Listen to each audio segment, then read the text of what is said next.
अस्सलाम वालेकुम, welcome back to zoology forum. So आज हम paper attempting technique of CSS zoology पे बात करेंगे कि हमने जो सीएसएस ज़ूलॉजी का पेपर है उसको कैसे अटैम्प्ट करना है, उसमें क्या क्या राइट करना है और उस राइट किए हुए को किस तरह प्रेजेंट करना है। सो आज हम इसके बारे में बात करेंगे।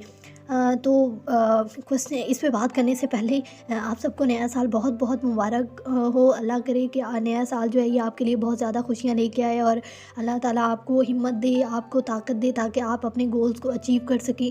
सो ये थी पहली बात। और दूसरी बात कि अगर आपने अभी तक चैनल सब्सक्राइब नहीं किया तो प्लीज़ उसको पहले सब्सक्राइब कर दें और शेयर करना तो बिल्कुल ना भूलें। So let's start the video.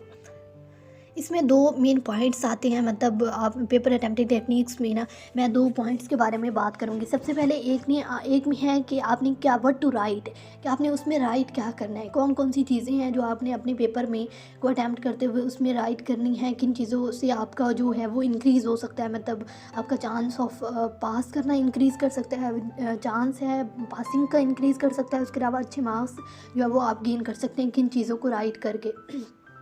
उसके अलावा जो सेकंड पॉइंट है कि आपने हाउ टू राइट, कि आपने जो लिखना है उसको लिखना कैसे है, मतलब उसको अटैम्प्ट कैसे करना है, जो भी करना है अटैम्प्ट। सो इसके वन बाय वन इन चीज़ों पे के बारे में बात करते हैं। सो वन बाय वन बात करते हैं इन चीज़ों पे। सबसे पहले व्हाट टू राइट, कि राइट क्या करना है। सबसे पहला जो पॉइंट है दैट इज़ कि आपने इंट्रोडक्शन, जब भी आपके पास क्वेश्चन पेपर आएगा आपने सबसे पहले देखना है कि क्या आइदर इस क्वेश्चन में इंट्रोडक्शन की ज़रूरत है या नहीं है। जैसे बहुत से क्वेश्चंस मैंने बात की, बहुत से पीछे ना इंपॉर्टेंट क्वेश्चन डिस्कस किए, तो उसमें कुछ में आपको मैंने बताया था कि आपने इसमें इंट्रोडक्शन राइट करना है, कुछ में ऐसे थे जिनमें इंट्रोडक्शन की ज़रूरत राइट करने की ज़रूरत नहीं थी। सो मैं आज भी आपको एक क्वेश्चन जो है वो दिखा देती हूँ जिसमें इंट्रोडक्शन की ज़रूरत है या नहीं है, वो एक्सप्लेन कर देती हूँ। जैसे कि हमारे पास ये एक क्वेश्चन है, दैट इज़ वन क्वेश्चन ये है, एक क्वेश्चन है जो कि है हमारा जो कि है 2021 का पेपर है ज़ूलॉजी का। इसमें क्या है कि इसमें ना आपको सबसे पहले यहाँ पे क्वेश्चन दिए हुए हैं। एक क्वेश्चन है कि X link inheritance with description of haemophilia disease in humans, कि आपने एक्स लिंक्ड इनहेरिटेंस को एक्सप्लेन करना है विद रिलेटिव मतलब relative to haemophilia disease in humans. तो आपने सबसे पहले इसमें एक्स लिंक इनहेरिटेंस को थोड़ा सा इंट्रो राइट करना है कि ये क्या होती है, जो भी है, ठीक है। उसके अलावा अगर हम सेकंड क्वेश्चन की बात करें तो उसमें देखिए cellular processes that occur in various phases of cell cycle. तो इसमें आपको इंट्रोडक्शन ऐसे राइट करने की कोई ज़रूरत नहीं है। यहाँ पे अगर आप सिक्स क्वेश्चन को देखें तो ये हमने डिटेल में इसमें बात कर ली हुई है। आप अगर इसको देखना चाहते हैं, आप वीडियो देखना चाहते हैं तो आप प्लेलिस्ट में जाएं और वहाँ पे वीडियो पढ़िए, आप देख सकते हैं इंटरैगमेंट्री सिस्टम ऑफ इनवर्टिब्रेट्स। तो ये मैंने बता दिया कि किन में ज़रूरत होती है और किन क्वेश्चंस में आपको इंट्रोडक्शन राइट करने की ज़रूरत नहीं होती।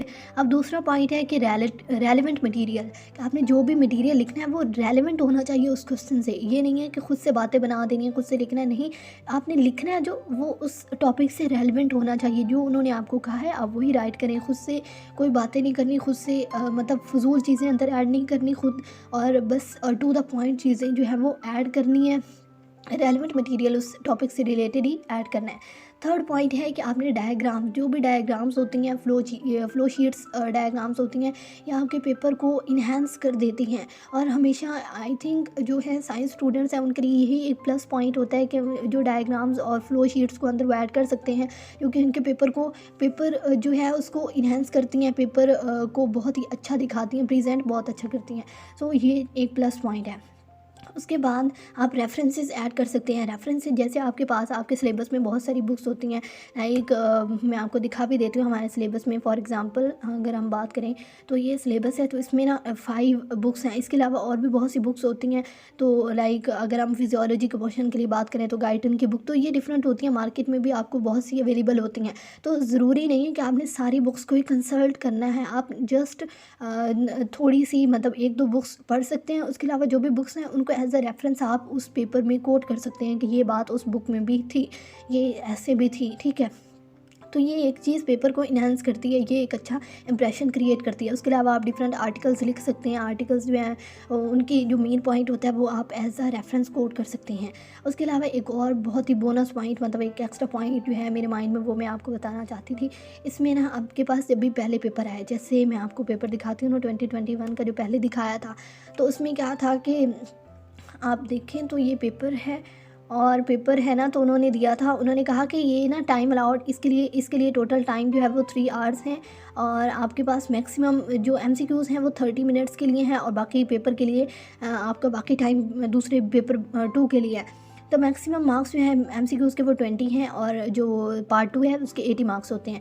तो इसमें फ़र्दर उन्होंने कुछ इंस्ट्रक्शंस भी दी हुई हैं कि आपने 4 जो है वो टोटल अटैम्प्ट करने हैं। यहाँ पे टोटल 7 नीचे क्वेश्चन दिए हुए हैं, आपने 4 अटैम्प्ट करने हैं। उसके अलावा उन्होंने कहा है कि आपने कोई क्वेश्चन एक्स्ट्रा जो है वो अटैम्प्ट नहीं करना, कोई स्पेस नहीं छोड़नी क्वेश्चन के, मतलब आपने क्वेश्चन 1 पेज पे लिखा, आप सेकंड छोड़ के आप 3rd पे चले गए लिखने अगला क्वेश्चन, तो आपने स्पेस दरम्यान में नहीं छोड़नी इस तरह की। इस सेकंड को भी पहले फिल करना है फिर लिखना है, और जो आखिर पे रह गए होंगे खाली पेज उनको आपने क्रॉस कर देना है। तो बस ये ऊपर दी हुई थी। तो इसमें मैं बताने आई थी आपको कि आपने जो है वो बोनस पॉइंट के बारे में बताने आई थी। सबसे पहले आपके पास एमसीक्यूज़ आता है, तो एमसीक्यूज़ का पोर्शन या तो आपको आता होता है या फिर नहीं आता होता, दोनों कंडीशंस हो सकती हैं। अब आपने ना, आपके पास पेपर आया, आपको एमसीक्यूज़ जो आते थे आपने लगा लिए, बाकी आपके पास टाइम बच गया। उस टाइम को आप यूटिलाइज़ कर सकते हैं कैसे, कि आपने फॉर एग्ज़ाम्पल ये चूज़ किया कि मैं इन फर्स्ट 4 क्वेश्चंस को पहले ही अटैम्प्ट करूँगा या करूँगी। आपने क्या किया, इनको जो दूसरी शीट थी उसकी दूसरी साइड पे, रफ़ साइड पे आपने इस तरह से लगा लिया दरमियान में, कि ये एक क्वेश्चन के लिए है, ये दूसरे के लिए है, और ये जगह है तीसरे के लिए, और ये चौथे के लिए। तो आपने ना रफ़ सी आउटलाइन हर क्वेश्चन के लिए, रफ़ सी आउटलाइन पहले क्वेश्चन के लिए इस खाने में बना लेनी है, आउटलाइन इस बॉक्स में, और अगले के लिए इस बॉक्स में, 3rd के लिए इस बॉक्स में, और 4th के लिए इस बॉक्स में। आपने उसमें लिख लेना है कि मैं किन किन पॉइंट्स को लिखूँगा इसमें, और किन किन पॉइंट्स को एक्सप्लेन करूँगा। उसके बाद इसमें क्या डायग्राम्स ऐड करूँगा, क्या नहीं करूँगा, आर्टिकल्स कौन से होंगे, और कौन से रेफरेंस कोट करने हैं। तो ये डिफरेंट चीज़ें जो हैं ये आपने इसमें बिल्कुल आउटलाइन के फॉर्म में बस लिख देना, ताकि जब आप पेपर क्योंकि वो एक स्ट्रेसफुल इन्वायरमेंट होगा ना, तो आपको जल्दी से, मतलब आपको बाद में सोचना ना पड़े कि हाँ ये चीज़ मैंने लिखनी है, दरम्यान में ये चीज़ लिखनी है। आप जस्ट उधर से देखें, और जस्ट फिर अगला टाइम जो होगा वो जस्ट आप लिखते जाएँ, लिखते जाएँ और लिखते जाएँ, और आपको कोई एक्स्ट्रा वर्क जो है वो करने की ज़रूरत नहीं होगी। अब बात करते हैं कि हाउ टू, अब अगली बात करते हैं कि आपने प्रेजेंट जो है वो कैसे करना है। इसमें जो है मैंने 4 इसको डिवाइड किया हुआ है 4 पॉइंट्स के अंदर। तो सबसे पहला पॉइंट है कि आपने लाइंस ड्रॉ करनी है। ये बचपन से ही हमें कहते आ रहे हैं कि आपने कोई भी पेपर आपके पास आता है, आपने उसको लाइंस ड्रॉ करनी होती हैं साइड पे, और फिर दरमियान वाली जगह पे लिखना होता है। ये एक थोड़ा सा नीट सा और थोड़ा अच्छा सा इंप्रेशन क्रिएट करते हैं, थोड़ा उस पेपर को थोड़ा अच्छा लुक दे देते हैं। ये बहुत ज़रूरी है। उसके बाद आपने different markers, different ball point के, डिफरेंट कलर के मार्कर्स और बॉल पॉइंट्स यूज़ करनी है। अब दैट डजंट मीन कि आपने येलो, ग्रीन, रेड, उसके बाद पर्पल, इस तरह के डिफरेंट यूज़ करनी है, नहीं।